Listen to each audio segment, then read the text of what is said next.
द्वादश मास के एकादशी व्रतों की विधि और महिमा तथा दशमी आदि 3 दिनों के पालनीय विशेष नियम। सनातन जी कहते हैं, मुने, दोनों पक्षों की एकादशी को मनुष्य निराहार रहे और एकाग्र चित्त हो, नाना प्रकार के पुष्पों से शुभ एवं विचित्र मंडप बनावे, फिर शास्त्रोक्त विधि से भलीभांति स्नान करके उपवास और इंद्रिय संयम द्वारा श्रद्धा और एकाग्रता के साथ नाना प्रकार के उपचार, जप, होम, प्रदक्षिणा, स्रोत पाठ, दंडवत प्रणाम तथा मन को प्रिय लगने वाले जय जय जयकार के शब्दों से विधिवत श्री विष्णु की पूजा करें तथा रात्रि में जागरण करें। ऐसा करने से मनुष्य भगवान विष्णु के परम पद को प्राप्त होता है। चैत्र शुक्ला एकादशी को उपवास करके ज्येष्ठ मनुष्य 3 दिन के लिए आगे बताए जाने वाले सभी नियमों का पालन करने के पश्चात द्वादशी को भक्तिपूर्वक सनातन वासुदेव की षोडोपचार से पूजा करें। तदनंतर ब्राह्मणों को भोजन कराकर उन्हें दक्षिणा दें और उनको विदा करें तथा स्वयं भी भोजन करें। ये कामदा नामक एकादशी है जो सब पापों का नाश करने वाली है। यदि भक्तिपूर्वक इस तिथि को उपवास किया जाए तो ये भोग और मोक्ष देने वाली होती है। वैशाख कृष्णा एकादशी को वरुथिनी कहते हैं। उस दिन उपवास करके दूसरे दिन भगवान मधुसूदन की पूजा करनी चाहिए। इसमें सुवर्ण, अन्न, कन्या और धेनु का दान उत्तम माना गया है। वरुथिनी का व्रत करके नियम परायण मनुष्य सब पापों से मुक्त हो वैष्णव पद प्राप्त कर लेता है। वैशाख शुक्ला एकादशी को मोहिनी व्रत कहते हैं। उस दिन उपवास करके दूसरे दिन स्नान के पश्चात गंध आदि से भगवान पुरुषोत्तम की पूजा करें। तदनंतर ब्राह्मण भोजन कराकर वो सब पातकों से मुक्त हो जाता है। ज्येष्ठ कृष्णा एकादशी को अपरा कहते हैं। उस दिन नियम पूर्वक उपवास करके द्वादशी को प्रातःकाल नित्य कर्म से निवृत्त हो भगवान त्रिविक्रम की विधिवत पूजा करें। तदनंतर श्रेष्ठ ब्राह्मणों को भोजन कराकर उन्हें दक्षिणा दें। ऐसा करने वाला मानव सब पापों से मुक्त हो भगवान विष्णु के लोक में जाता है। ज्येष्ठ शुक्ला एकादशी को निर्जला एकादशी कहते हैं। द्विजोत्तम सूर्योदय से लेकर सूर्योदय तक निर्जल उपवास करके दूसरे दिन द्वादशी के प्रातःकाल नित्य कर्म करने के अनंतर विविध उपचारों से भगवान ऋषिकेश का पूजन करें। तदनंतर भक्तिपूर्वक ब्राह्मणों को भोजन कराकर मनुष्य 24 एकादशियों का फल प्राप्त कर लेता है। आषाढ़ कृष्ण एकादशी को योगिनी कहते हैं। उस दिन उपवास करके द्वादशी को नित्य कर्म के पश्चात भगवान नारायण की पूजा करें। तत्पश्चात श्रेष्ठ ब्राह्मणों को भोजन कराकर उन्हें दक्षिणा दे। ऐसा करने वाला पुरुष संपूर्ण दानों का फल पाकर भगवान विष्णु के धाम में आनंद का अनुभव करता है। मुने, आषाढ़ शुक्ला एकादशी को उपवास करके सुंदर मंडप बनाकर उसमें विधि पूर्वक भगवान विष्णु की प्रतिमा स्थापित करें। वो प्रतिमा सोने या चांदी की बनी हुई अत्यंत सुंदर हो। उसकी चारों भुजाएं शंख, चक्र, गदा और पद्म से सुशोभित हों। उसे पीताम्बर धारण कराया गया हो और वो अच्छी तरह से बिछे हुए सुंदर पलंग पर विराज रही हो। तदनंतर मंत्र पाठ पूर्वक पंचामृत एवं शुद्ध जल से स्नान कराकर पुरुष सूक्त के 16 मंत्रों से षोडशोपचार पूजन करें। पाद्य समर्पण से लेकर आरती उतारने तक 16 उपचार होते हैं। तत्पश्चात श्री हरि की इस प्रकार प्रार्थना करें। जगन्नाथ, आपके सो जाने पर यह संपूर्ण जगत सो जाता है और आपके जागृत होने पर यह संपूर्ण चराचर जगत भी जागृत रहता है। इस प्रकार प्रार्थना करके भक्त पुरुष चातुर्मास्य के लिए शास्त्र विहित नियमों को यथाशक्ति ग्रहण करें। तदनंतर द्वादशी को प्रातःकाल षोडशोपचार द्वारा भगवान शेषशायी की पूजा करें। तत्पश्चात ब्राह्मणों को भोजन कराकर उन्हें दक्षिणा से संतुष्ट करें। फिर स्वयं भी मौन भाव से भोजन करें। इस विधि से भगवान की शयनी एकादशी का व्रत करके मनुष्य भगवान विष्णु की कृपा से भोग एवं मोक्ष का भागी होता है।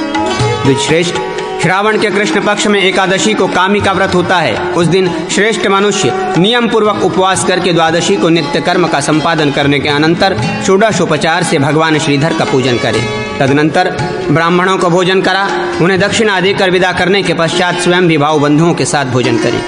जो इस प्रकार उत्तम कामिक व्रत करता है वो इस लोक में संपूर्ण कामनाओं को प्राप्त कर भगवान विष्णु के परम धाम में जाता है। श्रावण शुक्ला एकादशी को पुत्रदा कहते हैं।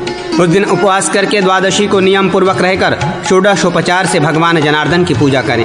तदनंतर ब्राह्मण भोजन कराकर उन्हें दक्षिणा दें। इस प्रकार करने वाला इहलोक में उनसे सद्गुण संपन्न पुत्र पाकर संपूर्ण देवताओं से वंदित हो साक्षात भगवान विष्णु के धाम में जाता है। भाद्रपद कृष्णा एकादशी को अजा कहते हैं। उस दिन उपवास करके द्वादशी के दिन विभिन्न उपचारों से भगवान उपेंद्र की पूजा करनी चाहिए। फिर ब्राह्मणों को मिष्टान्न भोजन कराकर दक्षिणा दे विदा करें। इस प्रकार भक्ति पूर्वक एकाग्र भाव से अजय एकादशी का व्रत करके मनुष्य इहलोक में संपूर्ण उत्तम भोगों को भोगता और अंत में वैष्णव धाम को जाता है। भाद्रपद शुक्ला एकादशी का नाम पद्मा है। उस दिन उपवास करके नित्य पूजन करने के अनंतर ब्राह्मण को जल से भरा घट दान करें। द्विजोत्तम, पहले से स्थापित प्रतिमा का उत्सव करके उसे जलाशय के निकट ले जाएं और जल से स्पर्श कराकर उसकी विधि पूर्वक पूजा करें। फिर उसे घर में लाकर बाईं करवट से सुला दें। तदनंतर प्रातःकाल द्वादशी को गंध आदि उपचारों द्वारा भगवान वामन की पूजा करें। तत्पश्चात ब्राह्मणों को भोजन कराकर दक्षिणा दे विदा करें। जो इस प्रकार पद्मा का परम उत्तम व्रत करता है वो इस लोक में भोग पाकर अंत में इस प्रपंच से मुक्त हो जाता है। आश्विन कृष्णा एकादशी को इंदिरा कहते हैं। उस दिन उपवास करके शालग्राम शिला के सम्मुख मध्याह्न काल में श्राद्ध करें। ब्राह्मण ये भगवान विष्णु को प्रसन्न करने वाला होता है। तदनंतर द्वादशी को प्रातःकाल भगवान पद्मनाभ की पूजा करके विद्वान पुरुष ब्राह्मणों को भोजन करावें और दक्षिणा देकर उन्हें विदा करने के पश्चात स्वयं भी भोजन करें। इस प्रकार इंदिरा एकादशी का व्रत करने वाला मनुष्य इस लोक में मनोवांछित भोगों को भोग कर करोड़ों पितरों का उद्धार करके अंत में भगवान विष्णु के धाम में जाता है। विप्रवर, आश्विन शुक्ला एकादशी को पापांकुशा कहते हैं। उस दिन विधि पूर्वक उपवास करके द्वादशी के दिन भगवान विष्णु की पूजा करें। तदनंतर श्रेष्ठ ब्राह्मणों को भोजन करा उन्हें दक्षिणा दे भक्ति भाव से प्रणाम करके विदा करें। फिर स्वयं भी भोजन करें।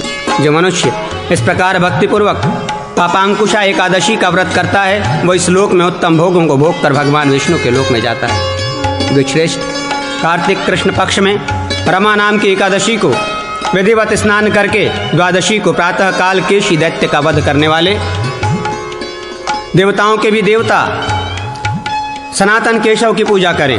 तदनंतर ब्राह्मणों को भोजन करावें और उन्हें दक्षिणा देकर विदा करें। इस प्रकार व्रत करके मनुष्य इस लोक में मनोवांछित भोग भोगने के पश्चात विमान द्वारा वैकुंठ में जाकर भगवान लक्ष्मीपति का सामीप्य लाभ करता है। कार्तिक शुक्ला एकादशी को प्रबोधनी कहते हैं। उस दिन उपवास करके रात में सोए हुए भगवान को गीत आदि मांगलिक उत्सवों द्वारा जगाएं। उस समय ऋग्वेद, यजुर्वेद और सामवेद के विविध मंत्रों और नाना प्रकार के वाद्यों के द्वारा भगवान को जगाना चाहिए। द्राक्षा, इक, अनार, केला और सिंगाड़ा आदि वस्तुएं भगवान को अर्पित करनी चाहिए। तत्पश्चात रात बीतने पर दूसरे दिन सवेरे स्नान और नित्य कर्म करके पुरुष सूक्त के मंत्रों द्वारा भगवान गदा दामोदर की षोडशोपचार से पूजा करनी चाहिए। फिर ब्राह्मणों को भोजन करा उन्हें दक्षिणा से संतुष्ट करके विदा करें। इसके बाद आचार्य को भगवान की स्वर्णमयी प्रतिमा और धेनु का दान करना चाहिए। इस प्रकार जो भक्ति और आदर पूर्वक प्रबोधनी एकादशी का व्रत करता है वो इस लोक में श्रेष्ठ भोगों का उपभोग करके अंत में वैष्णव पद प्राप्त कर लेता है। मार्गशीर्ष मास के कृष्ण पक्ष की एकादशी को उत्पन्ना एकादशी कहते हैं। उस दिन उपवास करके द्वादशी को गंध आदि उपचारों से भगवान श्री कृष्ण की पूजा करें। तत्पश्चात ज्येष्ठ ब्राह्मणों को भोजन करा उन्हें दक्षिणा दे विदा करके स्वयं इष्ट जनों के साथ एकाग्र होकर भोजन करें। इस प्रकार जो भक्तिभाव से उत्पन्ना का व्रत करता है वह अंत काल में श्रेष्ठ विमान पर बैठकर भगवान विष्णु के लोक में चला जाता है। मार्गशीर्ष शुक्ला एकादशी को मोक्षदा एकादशी कहते हैं। उस दिन उपवास करके द्वादशी को प्रातःकाल संपूर्ण उपचारों से विश्वरूपधारी भगवान अनंत की पूजा करें। फिर ब्राह्मणों को भोजन कराएं और दक्षिणा देकर विदा करने के पश्चात स्वयं भाई बंधुओं के साथ भोजन करें।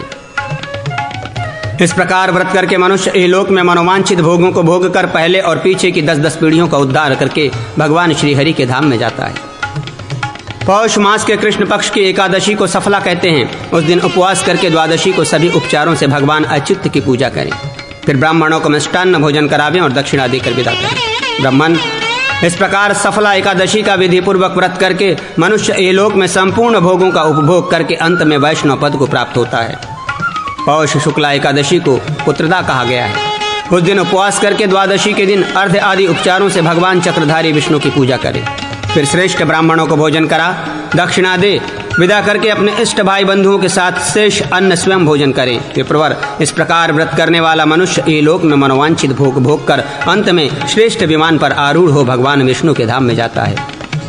द्विश्रेष्ठ, माघ के कृष्ण पक्ष में षटतिला एकादशी को उपवास करके तिलों से ही स्नान, दान, तर्पण, हवन, भोजन एवं पूजन का काम लें।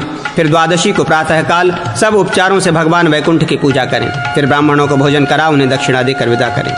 इस प्रकार एकाग्र चित्त हो विधि पूर्वक व्रत करके मनुष्य इहलोक में मनोवांछित भोग भोग कर अंत में विष्णु पद प्राप्त कर लेता है। माघ शुक्ला एकादशी का नाम जया है। उस दिन उपवास करके द्वादशी को प्रातःकाल परम पुरुष भगवान श्रीपति की अर्चना करें। तदनंतर ब्राह्मणों को भोजन करा दक्षिणा दे विदा करके शेष अन्य अपने भाई बंधुओं के साथ स्वयं एकाग्रचित्त होकर भोजन करें। विप्रवर, जो इस प्रकार भगवान केशव को संतुष्ट करने वाला व्रत करता है वो इहलोक में श्रेष्ठ भोगों को भोग कर अंत में भगवान विष्णु के धाम में जाता है। फाल्गुन कृष्णा एकादशी का नाम विजया है। उस दिन उपवास करके द्वादशी को प्रातःकाल गंध आदि उपचारों से भगवान योगेश्वर की पूजा करें। तदनंतर ब्राह्मणों को भोजन करा दक्षिणा से संतुष्ट करके उन्हें विदा करने के पश्चात स्वयं मौन होकर भाई बंधुओं के साथ भोजन करे। इस प्रकार व्रत करने वाला मानव इहलोक में अभिष्ट भोगों को भोग कर देहांत होने के बाद देवताओं से सम्मानित हो भगवान विष्णु के लोक में जाता है। द्विजोत्तम, फाल्गुन के शुक्ल पक्ष में आमल की एकादशी को उपवास करके द्वादशी को प्रातःकाल संपूर्ण उपचारों से भगवान पुंडरीकाक्ष का भक्तिपूर्वक पूजन करे। तदनंतर ब्राह्मणों को उत्तम अन्न भोजन कराकर उन्हें दक्षिणा दे। इस प्रकार फाल्गुन के शुक्ल पक्ष में आमल की नाम वाली एकादशी को विधि पूर्वक पूजन आदि करके मनुष्य भगवान विष्णु के परम पद को प्राप्त होता है।